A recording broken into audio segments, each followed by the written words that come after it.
Okay, what does it mean to go beyond the bonds?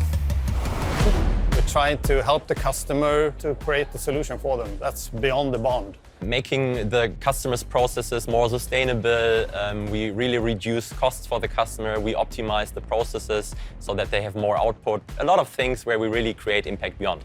We want to help. We want to be able to be part of the solution that helps you build a more efficient plant or a more efficient business. We don't only offer products to our customers, but actually we help them to select the right product for the right application. Product quality is the one thing, but product usage is the other one. We need to really be aligned with our customers.